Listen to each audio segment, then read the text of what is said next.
So an OK Movie Stream, we're always looking for the stars, and sometimes they're not necessarily exactly in any of our projects, but they are involved in the area and have been in some other things. And today we have Scott Hamm. Now, I might not say your last name correctly. My Spanish is horrible, even though my first name is Esteban. You know, Yeah, it's Duenas.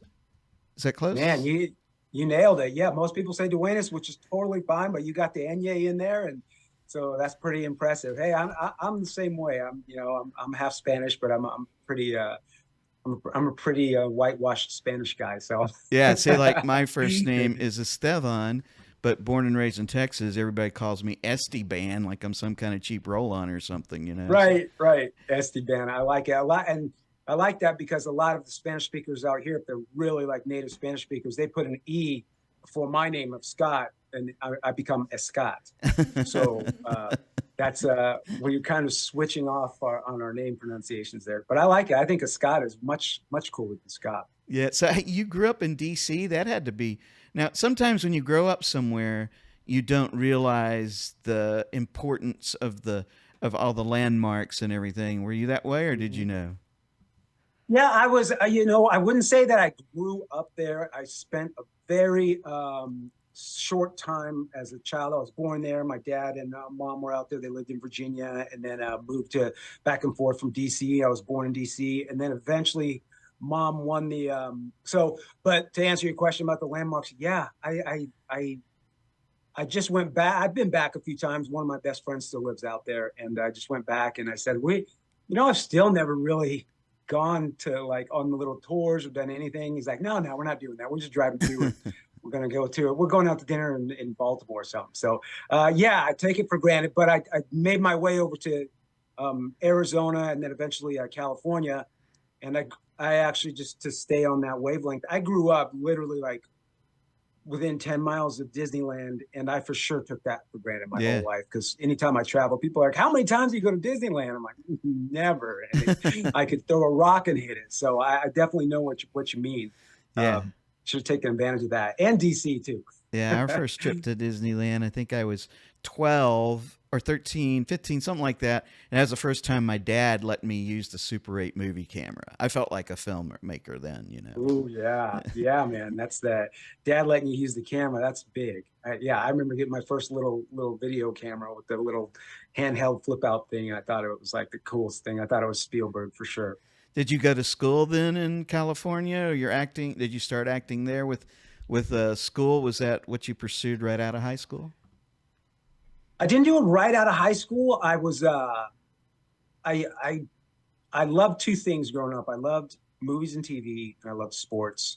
And I was like a huge baseball guy. I was in like little league year round, and then I played in high school and tried to play. I played a little bit of college and bounced around a little bit. And then when the baseball days were over, and I had to hang up the cleats and decide what else I wanted to do, I said, well, obviously it's movies because I wanted to either work in baseball someday or I wanted to work in the movies, and that's kind of how it came to be. I'm one of those guys that's done everything late in life, and I started out my acting journey later in life. And I did go back and sign up for some theater classes at Fullerton Community College and a couple just to start to get familiar with things because I knew I didn't know where to start. And then from there, I took my first acting class in Hollywood, but I didn't know anybody or anything. I just basically opened up. This is going to sound old school. I opened up the phone book and Uh-huh. looked for an acting class and saw one on Hollywood Boulevard and said that's got to be good.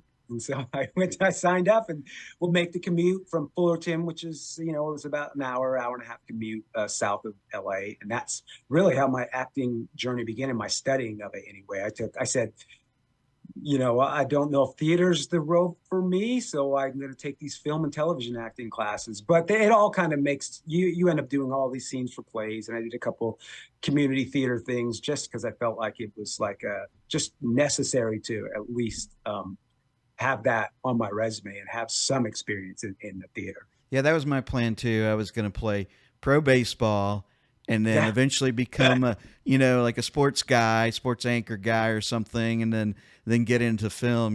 But then like my baseball career probably ended earlier than yours. I got through college, but went to too big a school, and they didn't need me, and I didn't want to leave. So yeah, it's so when you started acting, what did your parents think? Because they weren't in those kinds of fields. No, for sure. We were just we were a normal middle class family. My mom worked for an insurance agency. My dad was he was like the manager of a clothing store in the mall. So we were pretty normal. My mom was like the most supportive human being in the world. So she was immediately like, "Oh yes, of course you should do it, honey. Of course you should model too, and you should be in commercials, and you should be, just go down there and get on that 90210 show. You'll be right. You look just like those guys. Just go Right. get." And she's always been on board because she loves the movies too. My mom's like an avid moviegoer and an avid TV watcher, and so she's always loved the idea of me being in this industry. And my dad was, when he was around, he left right before I started this journey, but we've kept in touch over the years, and he's kind of indifferent to it. He's just kind of like, he's not a guy that was like, don't do it. You better have a plan B. You better fall back. But he also wasn't like, I support you 100%. Let me know what you're doing. Keep me updated. Maybe Right. he was just kind of like, I would call and say, "Hey, Dad, I got a part, and you should watch it. It's on, Channel 4 on Thursday." And he'd be like, "Oh yeah, yeah. Well, let me see. I'll write it down. I'll put it on the fridge. I'll try and check it out."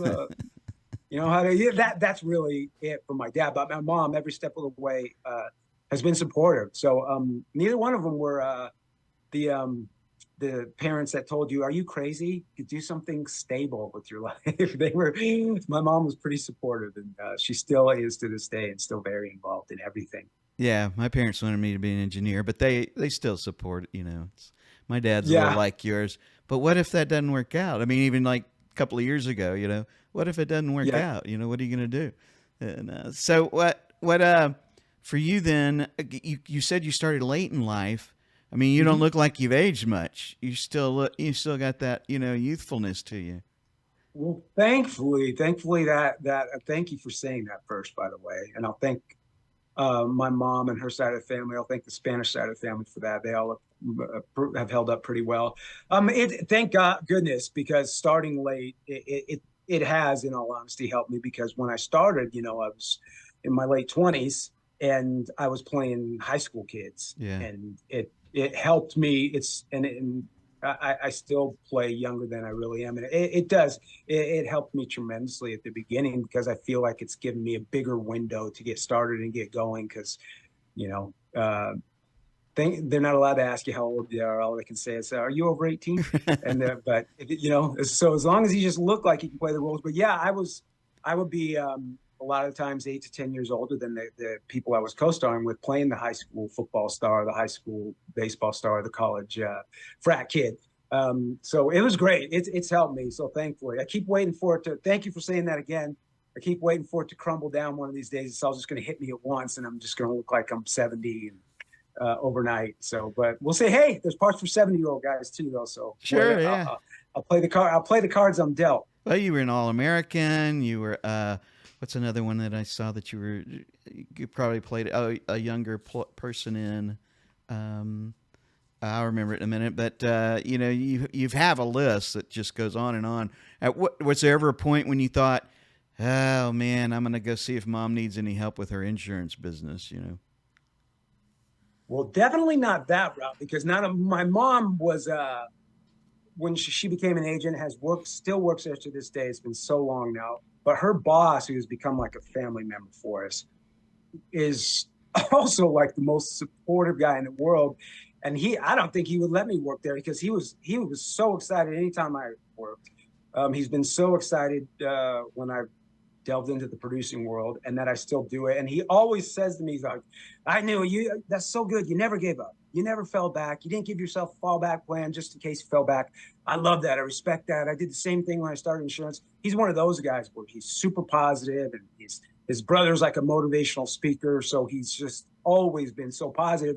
So I don't even think he would have let me work there. Just So, going what to be was the acting the role rest. that you did that you finally thought, man, I can do this. I can do this and be successful at it, and this is what I'm not ever turning back. when you finally knew you made it? Yeah, I mean, geez, I'm such a like. I guess I can get excitable. So really, just the first time that I got something that was on TV, I was like, oh yeah, here we go. This is how it's going to start. It's just like we're going to start with 5 line parts, and then we're going to get guest star parts, and then we're going to be starring in movies. It doesn't quite work like that, but that's just how I thought it would go. I think the first time that I really thought that I said, okay, here we go, you're in it now, was uh, still one of my favorite things I've ever done.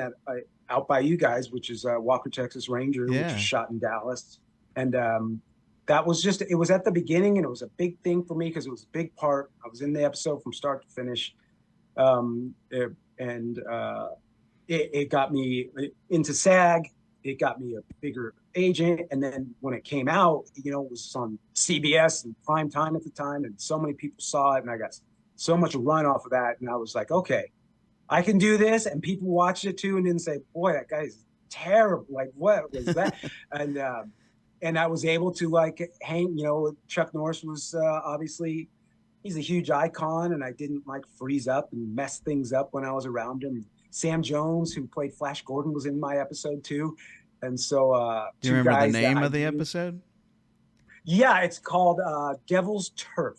What was it about? And I saw, yeah, I played a high school football player, the best one of the best linebackers in the country. But I was on roids, and we had roids was running rampant in my high school and around the community. So Chuck Norris came in and undercover as the substitute teacher, Oh, okay. and then he befriends me and talks some sense into me, and then uses me to help get to the ring. And Sam Jones plays the bad guy, the dealer, and so I befriend Walker Texas Ranger, and then we worked together to bring down this steroid ring. Nice. And yeah, it was great. It was a great episode. Somebody sent me something a while ago, and they said they ranked the Walker Texas episodes, and yours was in the top 20. And I was like, no way, that's great. I don't know who was ranking it or what it meant, but I thought it was cool. But the next honor would be you became a meme or something with him.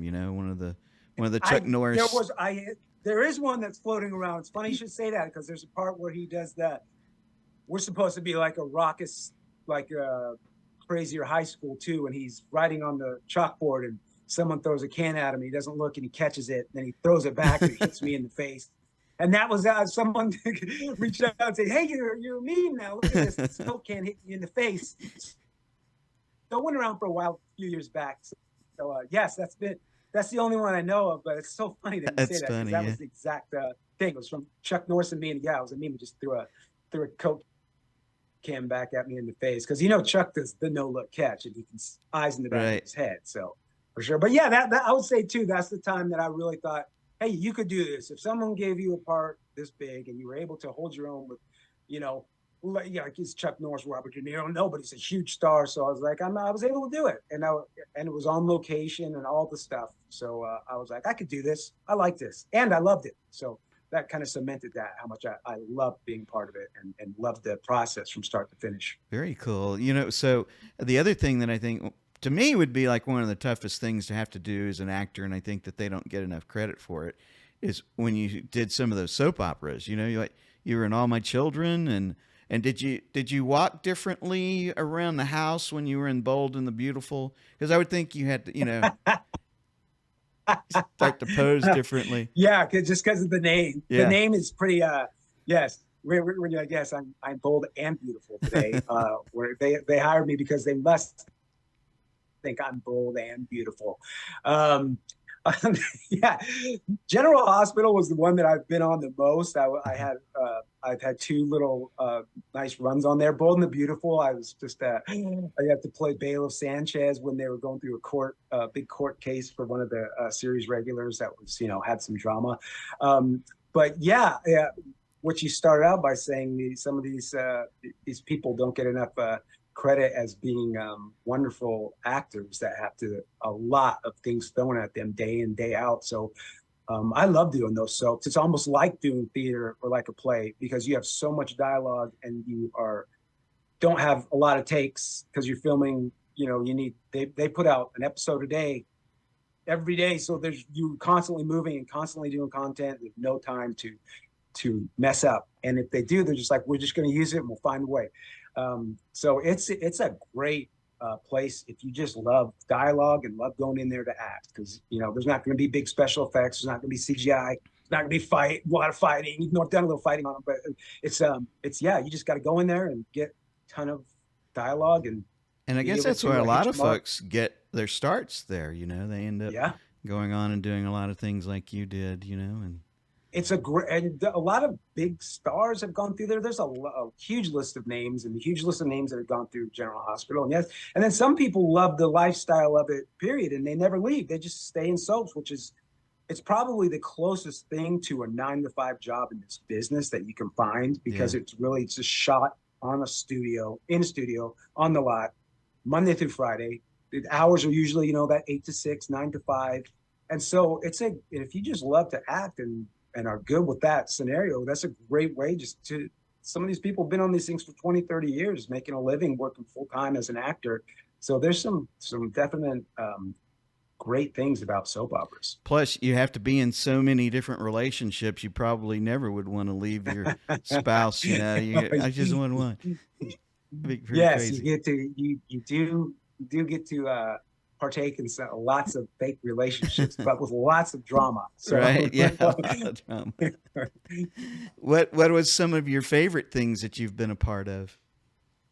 As far as shows, or as far as doing things on TV, soap operas, movies, whatever, The another one that jumps out to me is I did an episode of Cobra Kai. Oh yeah. I did in the second season, and I guest starred on that. I played the role of Ear Gauge, and I got to do a big bar fight with Johnny, the legendary William Zabka, and that I loved because I was a Karate Kid honk already. I loved the movies when I was a kid. I had already watched season 1 of the show, and I was all ready to be like, this is going to be so bad. What could they possibly do? And I loved the first season. So when I got the call that I got the gig in season 2, I was just beyond excited to be a part of it. And then to get to do the original Cobra Kai were in my episode, so it was all secret and hush hush and NDAs and stuff. And I got to do a full bar fight scene with the whole Cobra Kai. So that was like surreal for me. So I loved being a part of that. And the showrunners, the guys that created it, are just so cool and so down to earth. And I still keep in touch with them, one of them to this day. So that was a tremendous experience. And another one for me was I had a really small part in this movie called First Daughter a while ago, but the director was Forrest Whitaker, and my scene was with Katie Holmes. And Michael Keaton was in the movie, and he's one of my heroes. I didn't get to work with him, he wasn't in my scenes, but he's literally like my top 3 favorite actors of all time. So just being in that movie, my name was in the credits, and getting to talk about acting with Forrest Whitaker was pretty awesome for me too. So those two always jump out at me as things that I loved. I could probably find something I loved about most all of them, just like I said, because I love just the making of movies and the making of TV and the stories. I love it so much that I get to be a small cog in the wheel. I just love it. Well, you also got to be an OG Chippendales dancer, right? Well, yeah, I did. The Chippendales we were just talking about this the other day. I didn't get hired as a dancer, and my stuff actually from this new Chippendale, I was so excited for this one. And this is one of those stories. It was a good show. We watched it, my wife and I, and really enjoyed it. Well, you didn't see me because my part did not make it in. I got hired to play young Geraldo Rivera. I hope I'm allowed to say that because I'm not using it, but I got hired to play young Geraldo Rivera. I was super excited because I really worked hard on it. And it was supposed to be an episode where they have the Chippendales on his talk show back in the day in the 80s. So I was like, cool, I get to wear like the prosthetic mustache, and I get to wear the 80s clothes, and I got dialogue, and I was listening to Geraldo Rivera talk. And at the last minute, it just didn't go. And so I was kind of bummed. And Seth Rogen was the producer of that too, one of the producers of that. And so I was super excited for that. Didn't work out for me on that one, but I still got credited and still got paid. So I could have swore I saw that scene. I don't know why. I'll have to go back and check it. But I think so, yeah, I think it completely got toasted. Like they completely at the last minute decided they're not doing it. But because they were so far along with me, I still get all the bells and whistles, but I didn't get the fun of being on it and getting to to really do the scene. So that was a super exciting time for me and kind of a bummer as well. Yeah, that's still one of those. I guess you have to wait until it comes out and see how much you get used in some projects, unless Yeah, yeah. unless you produced them yourself. I mean, that's That's true. If you produce them yourself, you have much more say than when you're just an actor. And then we just did one where we had to cut out these two young actors, and we just cut the whole scene out, and it broke my heart because yeah, I know how crummy that is, but yeah, it broke my heart because I've had it done to me and more than once, or scene just gets edited, and you're like, oh wow, I was in it way more than that. What happened there?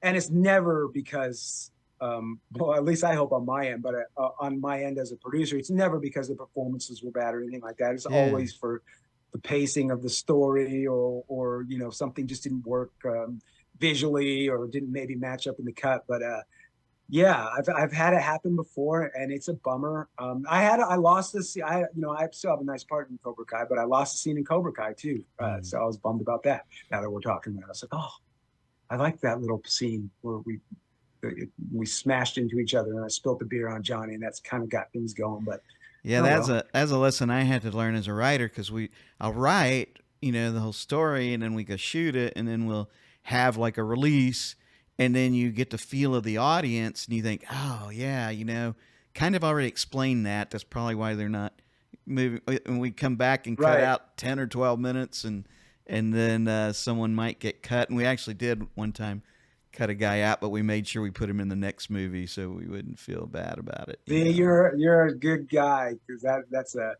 that's a good on you, man, to think about that. So yeah, I'm gonna have to try and find something for the guys who got cut out of our last one. But yeah, as a writer too, it's I'm sure I've dabbled a little bit, and when I'm writing, sometimes this line is fantastic. This is just going to be a winner. And then you get there and you do it, or you watch it out and you go, that just wasn't that great after all, or something that you think was so like just kind of thrown in there, and you go, that was fantastic, and I thought that line was like nothing.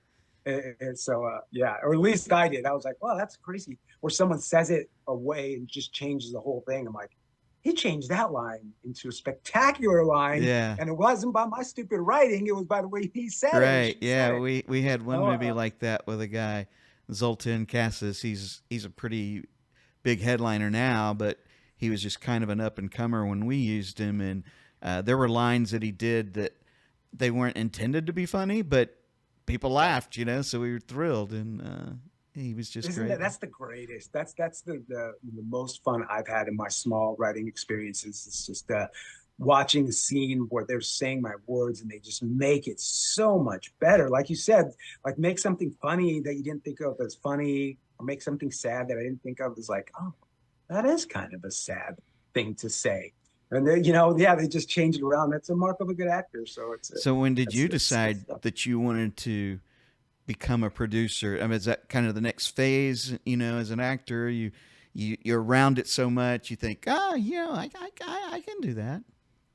Yeah, that's exactly was my thought because I before I was like producer, that just means they're like billionaires and there's just like they're making movies with studios and Sony and Paramount and just have buku dollars and everything costs $1 billion. So I could never do that. And maybe one day if I become a big star, I can figure something out. But with this new day and age of the way things going with independent film and not using actual film, Yeah. it's you can make these indie movies now. And I got hired on a couple and was like, it really was like a light bulb. I'm like, I think I could do what these guys are doing. I think I could make movies. I have stories. I have friends that are aspiring writers and actors and filmmakers, and I think I could do this. I think I could put some guys together and we could do one. And one of the guys that I did his independent movie has become a really good friend of mine, and I just latched on to him and said, I want to be a part. Just bring me on as any kind of producer on your next one that you do, just so I can learn from you and learn what you're doing. And I don't know how you did this, because he had this movie and that he wrote, and then he got it produced and he got it financed, and then he ended up getting Danny Trejo and Billy Baldwin in it, and gave me I got a part in it, and I was just like, wow, how did you do this? And then we've been working. I've had him a part of every single thing I've done, because I think he's so smart and he's done a lot more stuff producer wise than I have. And that's really when the light bulb went off, and I did one just to see if I could do it. And it came out pretty good, and it's got distribution, and it's been it made money, and I kind of did everything on it. We made it for nothing, and I was like, I think I love this. I think I want to do this. I want to continue to do it. We just wrapped our 5th one, and I'm loving it. It's definitely super hard, and definitely everything isn't perfect and roses, but it's I really like learning, and I really like where things are headed. So I'm happy about it. I'm excited. Well, we just finished watching Final Wager this morning, and thought technically it looked really great. The colors were wonderful. The shots, matched great. The there was the sound quality was great, and the story was really sweet. Where did you're one of the producers of that, and the starring actor. What did you draw from anything in your life of anyone that you knew that was a gambling addict?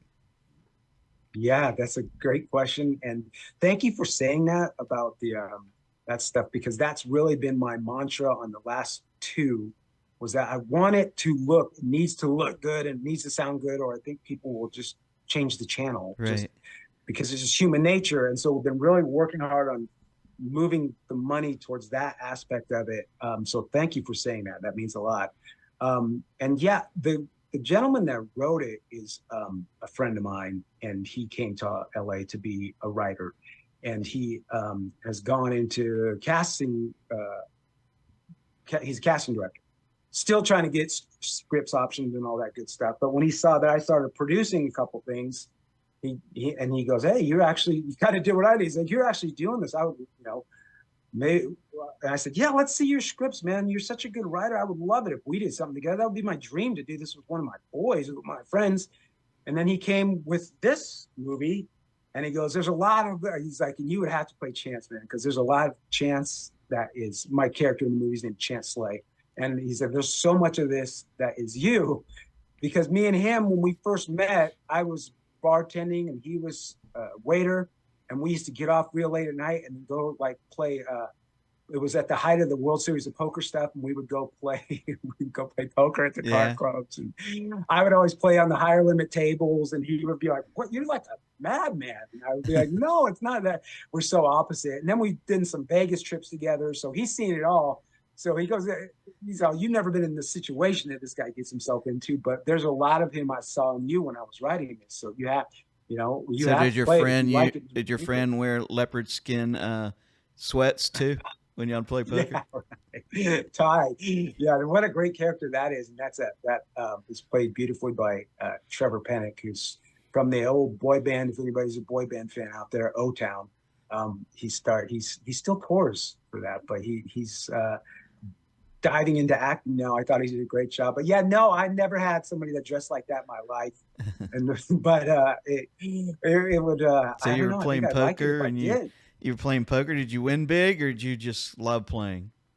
I wasn't a very good poker player. I just think I liked the action of it. My favorite thing is probably still is sports betting. My Chance. I loved going to Vegas on like a Sunday and spending a Sunday at Caesars and betting on some football games or betting the Super Bowl. And I love playing fantasy football. Me and him are in a league together with some other guys, and we're fantasy football dorks, so we love fantasy football. Yeah. So yeah, man, that's kind of more my thing. Yes, no, poker is not good for me. I'm not very good at it. I'm not that great. Everybody thinks they're good at poker until you play with people that can really play, and then you see that you're not. Yeah. Yeah, I've never been much of a gambler. I'll play with my friends and stuff, but intentionally lose on purpose a lot of times just so I can hang out and not worry about the money anymore. I take my $40 or whatever and lose it right away. And but I did have an uncle that was gambled That on was into it. sports, and I worked with a guy, wasn't my favorite guy, and I remember sometimes man, I'm gonna bet 5 grand on this game, and why would you do that, and because it Yeah. makes me feel like I'm in the game, I'm part of the game, and okay, man, but I can figure out other ways to enjoy it, and go ahead. Isn't that weird? Such a different gene. Like there's, I kind of, uh, I'm somewhere in the middle of you guys. I'm more on that guy's side. Like I get it. I totally get what he's talking about.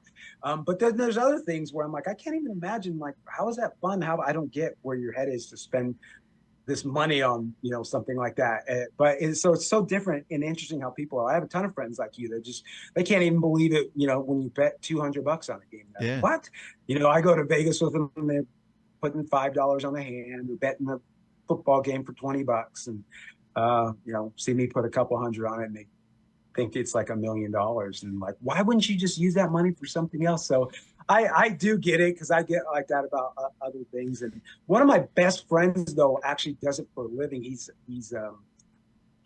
partial owner of like a website in Costa Rica where it's legal and has like offshore gambling and all this stuff. So that's what he does for a profession. So he's fun to talk to and go to Vegas with as well, because you want to see some big money thrown around, and go with that guy to watch a game.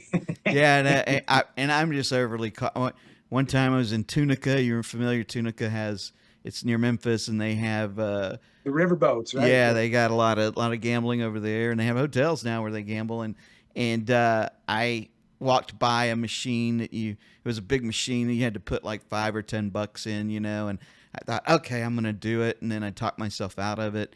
And then as we're walking away, I hear bing, ding, ding, ding, ding, ding, ding. Ding, Somebody ding, won ding, like yeah. 20 grand, and I just missed it, But, Have you ever made a bet on Christmas? yeah, you ever made a bet on Christmas?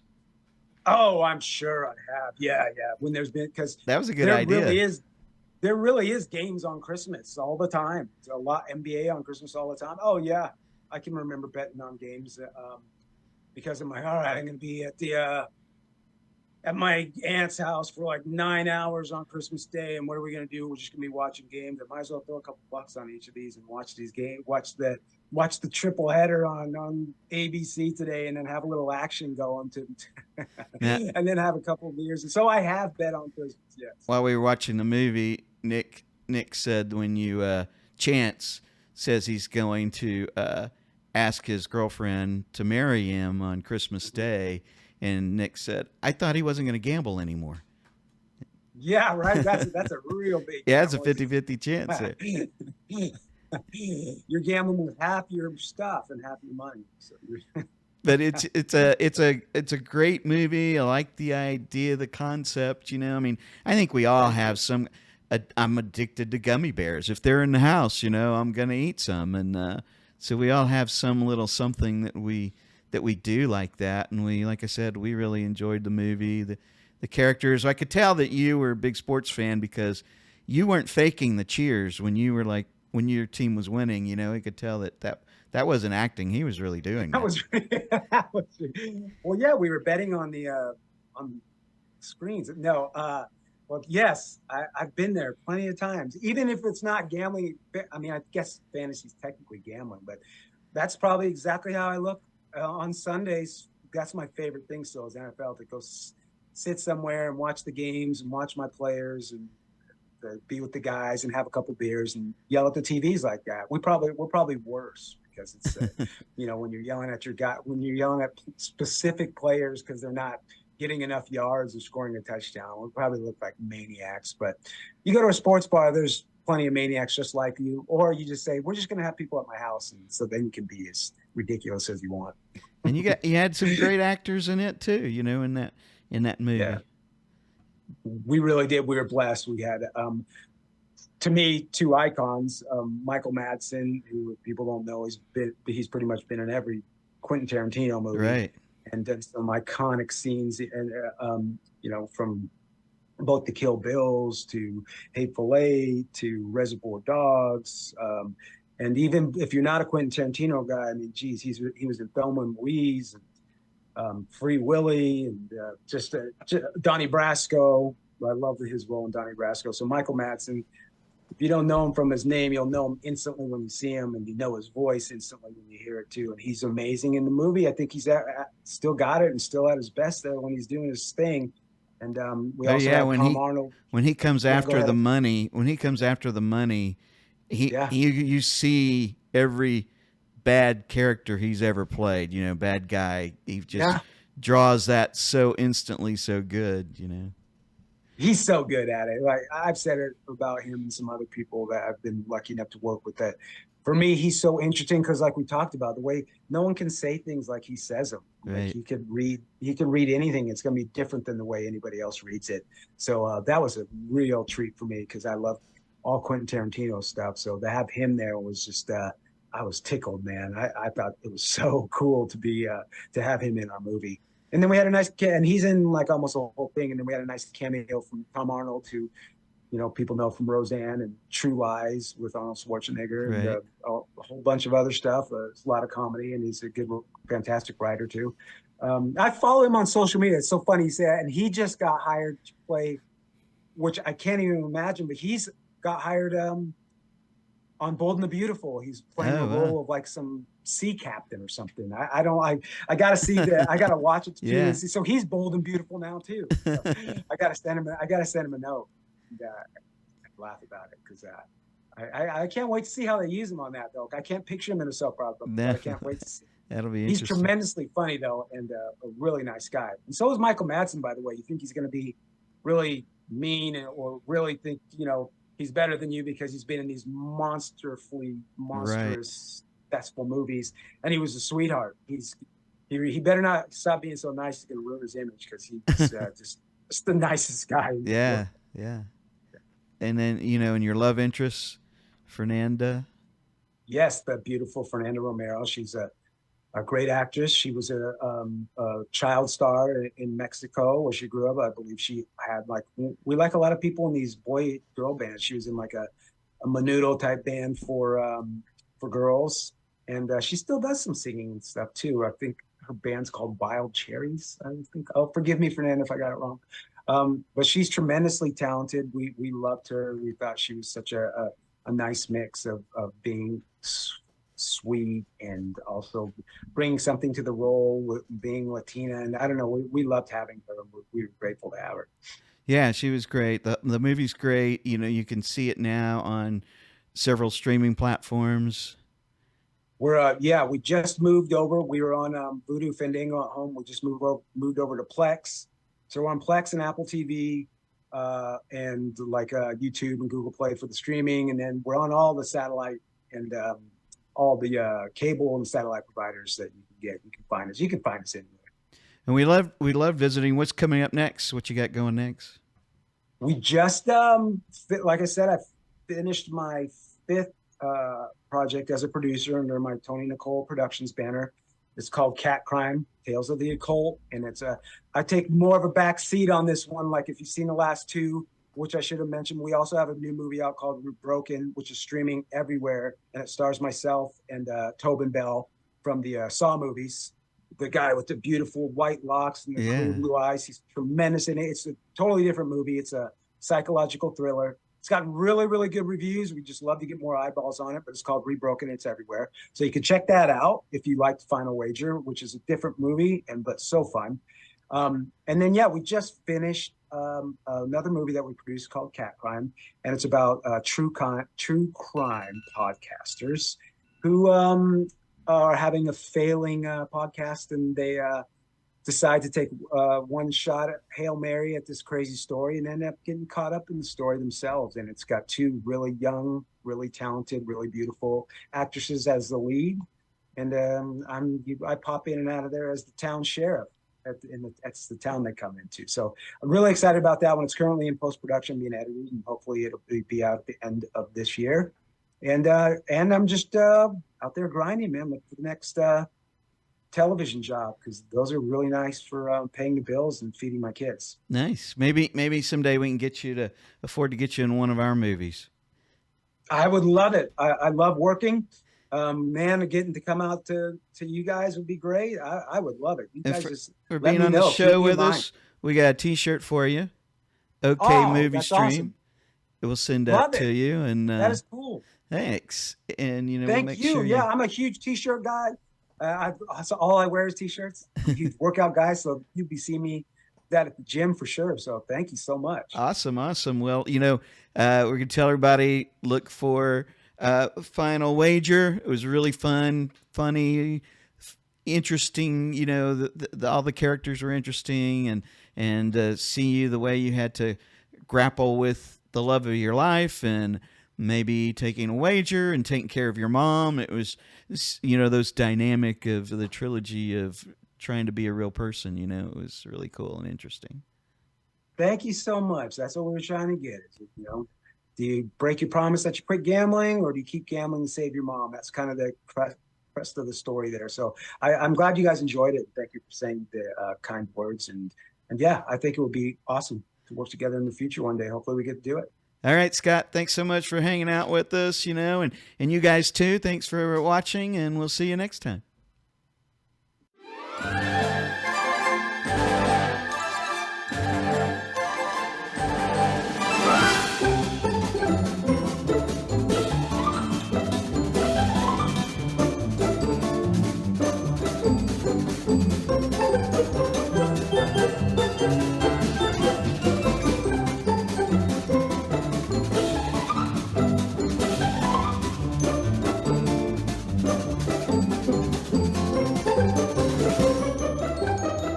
Thank you.